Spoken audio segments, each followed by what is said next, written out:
নেতাকর্মী গোলার কারিগরকে দূরে ঠেলে দিয়ে নেতা সাজতে চায়, আমরা তাদের সাথে নাই। আমি বলতে চাই, যারা সাইফুর রহমানকে নিয়ে গর্ব করতে পারে এরাই জাতীয়তাবাদের আদর্শের শোনে, এর বাইরে আর কিছু নয়। আমাদেরকে অন্যায় করতে বাধ্য করবেন না, বেজ্জত করতে বাধ্য হবেন না, আমাদের সীমা আছে। আমি জানি আমার বক্তব্য খারাপ হবে, অনেকে আমার বক্তব্য সহ্য করবেন না, আমি কিন্তু সত্য কথাই বলছি। আমি প্রতিষ্ঠাতা ছাত্র দলের সভাপতি, যখন ছাত্র দলের একজন সদস্য হওয়ার জন্য সংগ্রাম করতে হয়, যুদ্ধ ঘোষণা করতে হয়, জেলা থেকে ইউনিয়নের একজন নেতা আসলে লাইন ধরে যেত, ওই সময় ছাত্র দলে আমি প্রতিষ্ঠাতা ছাত্র দলের সভাপতি। আমি জানি এই দলের প্রতি কি আমার আনুগত্য আছে। আমাদের আজিমউদ্দিন সহসাধারণ সম্পাদক, যুক্তরাজ্য ফোরাম মৌলভীবাজার। উদয়ের পথে শরিকার বাণী, বয়ে নাই ওরে বয়ে নাই, নিঃশেষে প্রাণ যে করিবে দান, ক্ষয় নাই তার ক্ষয় নাই। আজকের এই সবাই আদর্শিক সভা, জাতীয়তাবাদী আদর্শিক সভা এটাকেই বলে। কারণ মৌলভীবাজারে জেলা জাতীয়তাবাদী ছাত্রদল যার হাত ধরে যাত্রা শুরু করেছিল, সেই হুমায়ুন ভাই আজকে আমাদের মধ্যে উপস্থিত হয়েছেন, এটাকেই আদর্শিক সভা বলে। আমি এর চেয়ে বাইরে জাতীয়তাবাদী আদর্শিক সভা বলে কিছু জানি না। মৌলভীবাজার জেলা জাতীয়তাবাদী ফোরাম যুক্তরাজ্য শাখা কর্তৃক আয়োজিত আজকের এই মত বিনিময় সভার সম্মানিত সভাপতি, সাবেক ছাত্রনেতা, মৌলভীবাজার জেলা জাতীয়তাবাদী ছাত্রদল, যুবদল, বিএনপি, জাসাস, যুক্তরাজ্যে যারা বসবাস করেন, সাবেক এবং বর্তমান, সবার সমর্থিত, সবার সম্মতিতে সবাই একনিষ্ঠভাবে এক জায়গায় বসে বুদ্ধি করে পরামর্শ করে যাকে সভাপতি নির্বাচিত করেছেন, সেই সাইফুল আলম লিখন ভাই। আজকের এই সভার সম্বোধিত অতিথি মৌলভীবাজার জেলা জাতীয়তাবাদী ছাত্র দলের সৌভাগ্যবান সোনালী ফসল, যাকে প্রিন্সের মতো আজও দেখতে লাগে, যিনি মৌলভীবাজার জেলা জাতীয়তাবাদী ছাত্র দলকে প্রতিষ্ঠা করেছেন। আমি গর্বের সাথে বলি, ওই সময় ছাত্রদল করতাম 1994-এ যখন মৌলভীবাজার কলেজে জাতীয়তাবাদী ছাত্রদল পূর্ণাঙ্গ সংসদ নির্বাচিত হয়েছিল, আমি আমার ইউনিয়নের একজন ছাত্রদলের সাধারণ সম্পাদক ছিলাম, প্রতিষ্ঠাতা সাধারণ সম্পাদক। গর্ব করে বলেছি, যারা পূর্ণাঙ্গভাবে পূর্ণ সংসদ নির্বাচিত হয়েছিল, আজও ওই বক্তব্য সবাই দেয়। মৌলভীবাজারে তখন ছাত্রদল ছিল না, এদের হাত ধরেই মৌলভীবাজার জাতীয়তাবাদী ছাত্রদল প্রতিষ্ঠিত হয়েছিল। এবং আজকে যারা এখানে এসেছেন, আমি শিবু ভাইয়ের বক্তব্য শুনেছি, এরাই হলো আদর্শিক জাতীয়তাবাদী ছাত্র দলের নেতা। জিপু ভাই বক্তব্য দিয়েছেন, জাতীয়তাবাদী ছাত্র দলের আদর্শিক ছাত্র নেতা, যারা এই সংসদের সাথে সম্পৃক্ত ছিলেন, যারা পিছন থেকে সভাপতি বানিয়েছেন, সাধারণ সম্পাদক বানিয়েছেন, তারাই জাতীয়তাবাদের আদর্শিক ছাত্র নেতা। তাদের বাইরে নেতাকর্মী গোলার কারিগরকে দূরে ঠেলে দিয়ে নেতা সাজতে চায়, আমরা তাদের সাথে নাই। আজকে আমাদের সাথে উপস্থিত আছেন, আপনারা সবাই জানেন, আজকের প্রধান অতিথি ছিলেন আমাদের মৌলভীবাজারের গর্ব। আমরা সৌভাগ্যবান, মৌলভীবাজার জেলায় আমরা আন্তর্জাতিক সম্পাদক পেয়েছি, কেন্দ্রীয় নির্বাহী কমিটিতে 3-4বার। আমরা গর্বিত, আমরা সম্মানিত বোধ হয়েছি। আমরা এমন একটি রাজ্য উন্মোচন করেছি, যিনি সাইফুর রহমান সাহেব, সারা বাংলাদেশের মানুষ বলে আমাদের সাইফুর রহমান।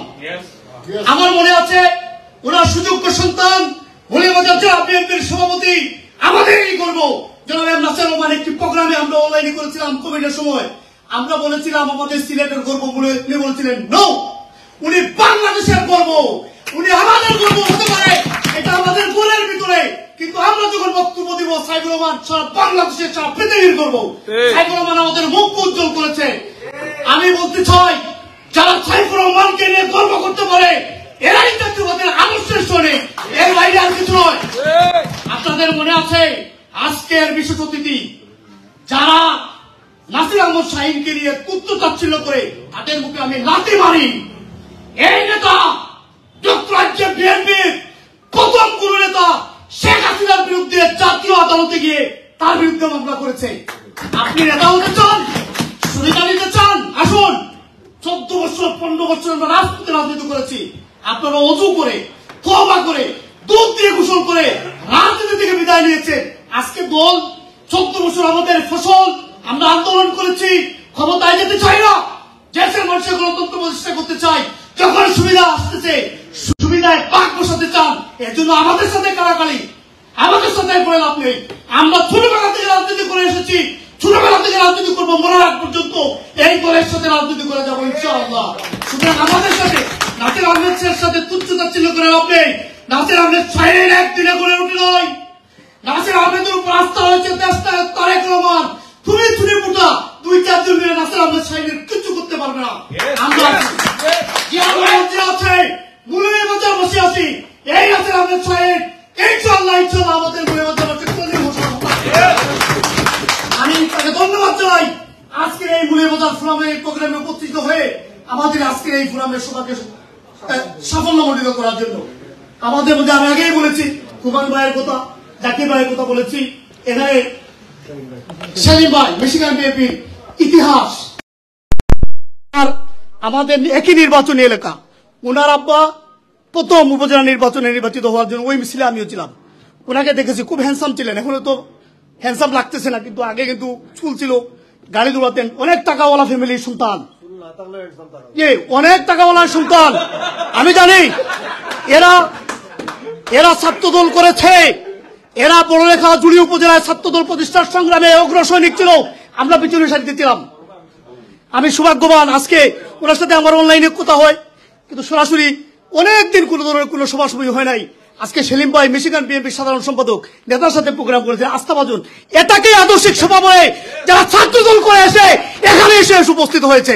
আজকে আমরা গর্বিত, মৌলভীবাজার জাতীয়তাবাদী ফোরাম ছাত্রদলের নেতৃত্ব দিকে আপনাদেরকে আমরা সম্বোধিত করতে পেরেছি। আমি জাকির ভাই চলে গেছেন, এখানে আরেকজন নেতা, উনি বিএনপির নেতা, কেন বিএনপির সেক্রেটারি, কত বছর কেন বিএনপির সভাপতি সাধারণ সম্পাদক, 11 বছর। আমরা গর্বিত এই মানুষগুলাকে আমরা আমাদের মাঝে পাই। ওরা কিন্তু কোন জায়গায় গির জন্য হাত ডুবায় না, ওরা তাদের নেত্রী স্বার্থ দেখে না, ওরা দলকে ক্ষমতায় দেখতে চায়, দেশ নায়ককে দেশে নিয়ে যেতে চায়, মুক্ত করতে চায়। আমি জানি আমার বক্তব্য খারাপ হবে, অনেকে আমার বক্তব্য সহ্য করবেন না, আমি কিন্তু সত্য কথাই বলছি। এই ফোরামের সাথে আমার সম্পর্ক রয়েছে, যারা আজকে আসেন নাই তাদের সাথে সম্পর্ক রয়েছে। আমি সত্য কথাগুলো জানি বলে আমি এই বক্তব্যগুলো দিচ্ছি। আমি প্রত্যেকটা প্রক্রিয়ার সাথে আমি সম্পৃক্ত। জেসিডি গঠন করা হয়েছে, হঠাৎ জেসিডি নাই, কোথায় গেল মৌলভীবাজারে? আমাকে এক নেতা প্রশ্ন করেছেন, মৌলভীবাজার জেসিডি কেন বিলুপ্ত করা হলো? বলে আজকে মৌলভীবাজারে এইটার সভাপতি কে?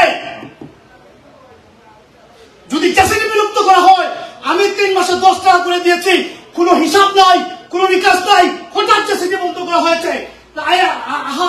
আরো যারা আছেন এখানে সফি পাইছো, আমি কিন্তু শুরু থেকে এই সংগঠনগুলো ওই যে বিনিময়, আমি হয়তো অনেক বড় নেতা, অনেক টাকা বলা না, কিন্তু দলের খাতিরে যত আরো ছোট কেন কাজ রয়েছে নীরবে নেতৃত্বে আমি করে গেছি, তার প্রমাণ ওনারা। মৌলভীবাজারে এক গঠন করা হলো সভাপতিকে, আমাকে বলা হয়েছে বিলুপ্ত করা হয়েছে জেসিডি। আমি বলছি বিলুপ্ত করে জেসিডি যারা মৌলভীবাজারে এক গঠন করেছে তারাই সুবিধা ভোগ করেছে। আজকে আমাদের মধ্যে বিবাদ কেন? আমরা কি বানে বেড়ে এসেছি? আমরাও ছাত্রদল করে এসেছি। আমরা কিয়ামত পর্যন্ত ছাত্রদলের পরিচয় দেব। যুবদল বলবো না, স্বেচ্ছাসেবক দল বলবো না, ছাত্রদল বলবো। এখনো ছাত্রদলের রক্ত শরীরে বহমান। সুতরাং আমাদেরকে আঙ্গুল দিয়ে লাভ নেই, আমরা আমাদের মতো কাজ করে যাব। আপনাদের কাছে আমি পরামর্শ দিতে চাই, বিবেচনা করে দেখতে পারেন। যেহেতু সভাপতি হয়ে গেছেন, অনেক বড় সাবেক সভাপতি, সাধারণ সম্পাদক ছিল অনেক বড় সভাপতি, আপনার 4-5 জন সভাপতি সেক্রেটারি মিলে একটা সংস্থা করলেই তো হয়। আমাদেরকে উদ্ধার করেন। আমরা দেশের জন্য কাজ করতে চাই, আমরা দলের জন্য কাজ করতে চাই, আমরা দেশ নায়ক তারেক রহমানকে দেশে নিতে চাই, বেগম খালেদা জিয়াকে মুক্ত করতে চাই, দেশের মানুষের অধিকার প্রতিষ্ঠা করতে চাই, গণতন্ত্র প্রতিষ্ঠা করতে চাই, শেখ হাসিনাকে বাংলার জমিনে রেখে আমরা বিচার করতে চাই, বিচারের আওতায় আনতে চাই। আপনারা তো শুনতে দিতে চাই না। আমার মনে আছে, আমাকে আজও অনেকে বলেন কি হয়ে বিদেশে রাজনীতি করে। আপনারা জানেন মুশফিকুল আনসারী আমাদের দলের কেউ না, কিন্তু বাংলাদেশে এই শেখ হাসিনা হটানোর ক্ষেত্র উনি তৈরি করে দিচ্ছে। আমাদের দায়িত্ব হলো এই ক্ষেত্রগুলো চিহ্নিত করে কাজ করে যাওয়া, বিবাদ সৃষ্টি করা নয়। আমরা যারা ছোট ভাই আছি, আমাদেরকে আসুন, বসুন, কথা বলুন। আমার মনে আছে আহাদ ভাই, কুগল ভাই, রাসেল খান, তাজুল, শফিক ভাই, আজকে যারা নেতৃত্বের জন্য পাকাবাড়ি টাকাগাড়ি, আপনাদের কোথায় কলিজা ছিঁড়ে দেওয়ার মতো প্রস্তুত সাথে কেন আপনারা বিরোধ সৃষ্টি করলেন? আমি সব সত্য জানি, এই জন্য সাহস করে আমি এই কথাগুলো বলতে পারতেছি। আমার সামনে দাঁড়িয়ে একজনই কিছু বলতে পারবেন না। সবাইকে তো হচ্ছে আমাদের তারা জানে আমি গেলে কথাগুলো ওইখানেই বলবো, তাহলে তো সত্য। আমি দুঃখ প্রকাশ করছি, আজকে যেহেতু মন্ত্রীময় সভা পার হয়েছে, আগে বলেছি সৌভাগ্যবান একজন প্রিন্সকে নিয়ে আমরা বসেছি, কিন্তু কথার পিছনে কথাটাকে পিঠের পিছনে পিঠ একজন যারা আমাদেরকে পথ দেখাবে, যারা গর্ব করে বলে আমরা ছাত্র দলের সভাপতি ছিলাম, সাধারণ সম্পাদক ছিলাম, আহ্বায়ক ছিলাম, তারাই যখন পথ স্পষ্ট হয় তখন আমরা সাধারণ কর্মী হই, আমরা পথ হারাতে ভুলে যাই। আমাদেরকে অন্যায় করতে বাধ্য করবেন না, বেজ্জত করতে বাধ্য হবেন না। আমাদের সীমা আছে। এই ঐক্যবদ্ধ মৌলভীবাজার সূর্য সেনা আমরা প্রতি বছর প্রোগ্রাম করে থাকি, এই মানুষগুলোকে সম্মান দিয়ে প্রোগ্রাম করি, শহ শহ মানুষের উপস্থিতি হয়। আজকে আপনাদের ভুলের কারণে এই মৌলভীবাজার সূর্য সেনার প্রোগ্রাম বন্ধ হয়ে যাবে, মৌলভীবাজার এই যে কার্যক্রম বন্ধ হয়ে যাবে। আমাদের মধ্যে কোনো আঞ্চলিকতা নয়। আমার বাড়ি বড়লেখা, রাজনগর, অন্যান্য ইউনিয়ন, কমলগঞ্জ কোনোদিন বিবেচনা করে রাজনীতি করে নাই, সমাজনীতি করে নাই, সংস্কৃতি করে নাই।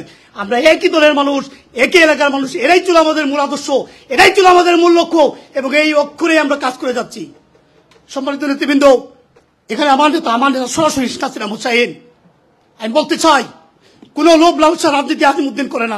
এবার 3 নম্বর দিকে কি দেবার আছে আমাকে? আমি প্রতিষ্ঠাতা ছাত্র দলের সভাপতি। যখন ছাত্র দলের একজন সদস্য হওয়ার জন্য সংগ্রাম করতে হয়, যুদ্ধ ঘোষণা করতে হয়, জেলা থেকে ইউনিয়নের একজন নেতা আসলে লাইন ধরে যেত, ওই সময় ছাত্র দলে আমি প্রতিষ্ঠাতা ছাত্র দলের সভাপতি। আমি জানি এই দলের প্রতি কি আমার আনুগত্য আছে। সুতরাং আমাদেরকে হাত দেখে লাভ নাই। সবাই ক্ষমা সুন্দরী দেখবেন। পারভেজ ভাই, আপনার উজ্জ্বল ভবিষ্যৎ কামনা করি। এবং পাশাপাশি আমি বলবো, আমাদের যেমন মুহিত ভাই আছেন, আমাদের শাহিন ভাই আছেন, আমরা যারা ঐক্যবদ্ধ আছে মৌলভীবাজার, আমরা ওনাদেরকে সহযোগিতা করি। কি পাবো কি ফেলাম, ডাজন্ট মেক এনি ডিফারেন্স। যে আগে গেছে তাকে আগে দেন, পুলিং নট পুলিং হিম। যে আগে যায় তাকে আগান। আমাদের কিছু পাওয়ার নাই, আমি এখান থেকে মন্ত্রী হতে পারবো না, এমপি হতে পারবো না, কিন্তু যার সম্ভাবনা আছে তাকে এগিয়ে দেন। ধন্যবাদ সবাইকে। আমি এখানে আমার জুড়ি উপজেলা বিএনপির বর্তমান বিএনপির সম্মানিত সভাপতি আইনুল হক মিনু ভাই এখানে আছেন, আমি ধন্যবাদ জানাই আজকে এখানে আসছেন। আপনি বক্তব্য দিবেন। আমার বক্তব্যের মধ্যে এখানে যারা আছেন যদি আঘাত পেয়ে থাকেন, কষ্ট পেয়ে থাকেন, বা ক্ষমার মধ্যে দেবেন। আসসালামু আলাইকুম।